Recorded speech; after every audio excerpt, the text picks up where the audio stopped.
Chapter 1 Return to Past 17th Era 495 Imperial Calendar Dawnsorn Emerald Castle. The first thing Alden registered was the air, clean and cold, laced with incense. "This is my room." The words escaped, barely a whisper. His eyes opened to velvet curtains and familiar stone. Not the frost, not the lava he had grown so used to over the years. It had worked. He counted his breath while pushing himself up. 1, 2, 3. They all came the same, easy going in, easy coming out. He could feel his chest, his hands, his legs, everything intact. But the strangest sensation was the absence of pain. He closed his eyes again, bracing for the burn of fire in his chest or the bite of frost in his limbs. Neither came. Smooth, youthful skin stretched over his knuckles as he flexed them. The joints worked perfectly, silent and effortless, as if they had never spent an eternity grinding against themselves. But it wasn't enough proof. He needed to test more. He blindly reached toward the bedside table, seeking a weapon that should have been dust by now. His fingers closed around cold steel. It was there. Without hesitation, he drew the blade across his finger. Crimson welled from the slice, and he watched with something close to fascination as the flesh refused to knit back together. "This is it," he mumbled. Throwing the knife away, he snatched the calendar from the nightstand, nearly knocking over the water glass in his haste. His eyes locked on the red circle, 17th day of Era, year 495. He stared at the numbers and the script on top and whispered, "Dawnsorn Era, a date from before the Curse, centuries behind the last era he had seen." He let out a quiet, breathless laugh. "Finally, I'm back. Back in the Emerald Castle. Back to the time before everything burned. And before her." His hand sought the pendant at his throat. It pulsed crimson, and as his finger brushed the stone, the curtains and walls dissolved into memory, the day his nightmare had begun. She had sat upon the throne. A crown of frost and flame rested on her brow. Alden Alja the Leonham. "Death would be a mercy you do not deserve." Her lip curled. "Every human you dare to love, every person you hold close, they will die in agony. And as for you..."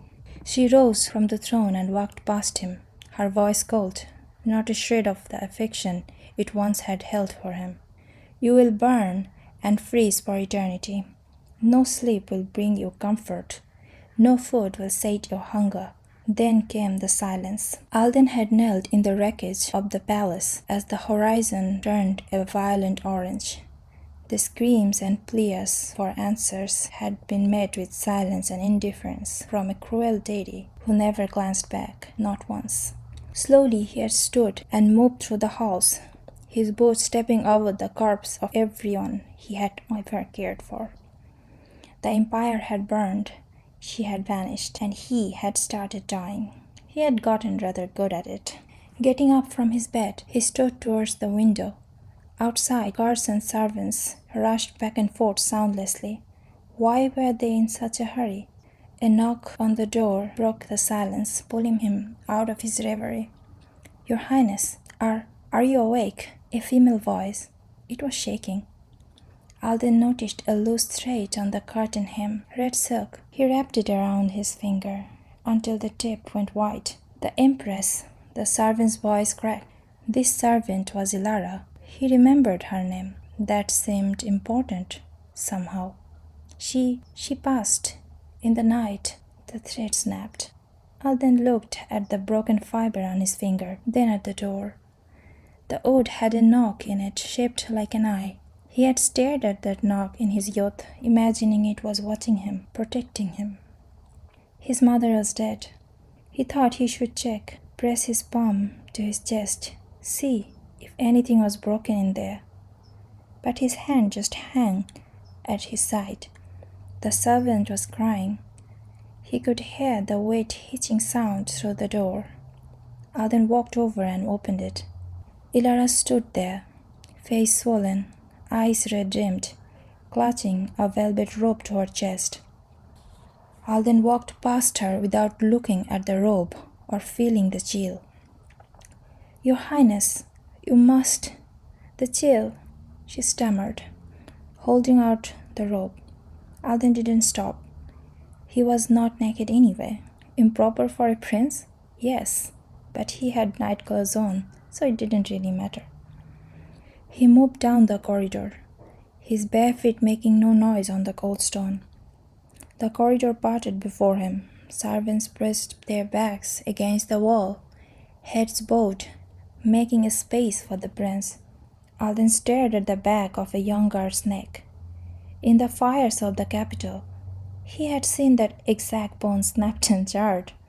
Now the skin was smooth, pink with blood and life. What was his name again? He couldn't recall. He walked past ghosts that breathed.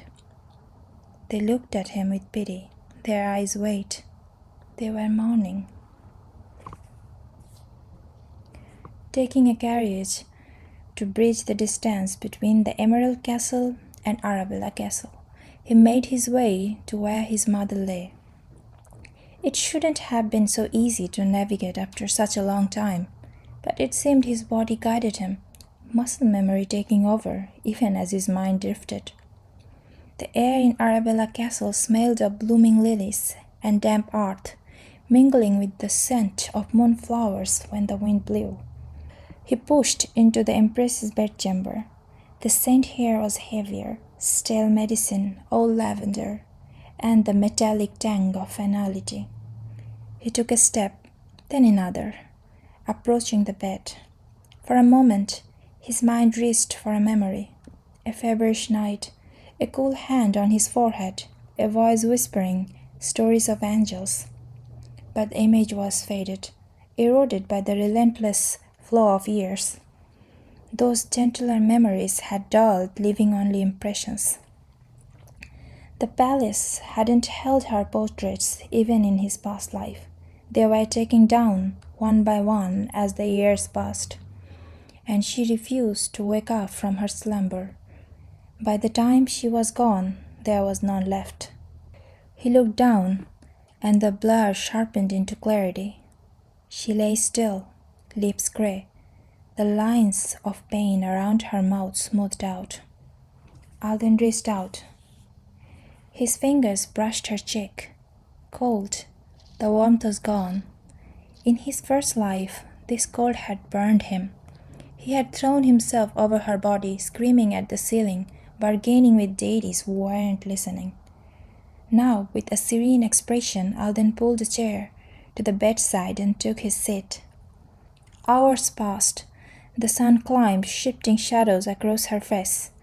Servants came in with water, with linens, whispering about protocols. When the room emptied, leaving him in complete silence, he finally leaned forward. "I'm sorry, Mother." The words were barely a whisper. "It has been so long, I forgot what you wanted me to become." He turned his head toward the window, staring out at the blue sky that stretched over the empire. His eyes were dry. "But Mother—" He stood up, the chair scraping harshly against the floor. "I hope you understand." He turned away from the dead, his gaze fixing on the door threshold. The teaching she had given him, he had spent his entire past life following them, only to learn the hard way that the world wasn't a kind place. If he didn't grasp what was his tightly enough, the entire universe would scheme to take it away. There was so much he had to do. He crossed the door threshold, whispering low, "I will start with those in the mud, trying to reach the sky, until I bring down the sky itself."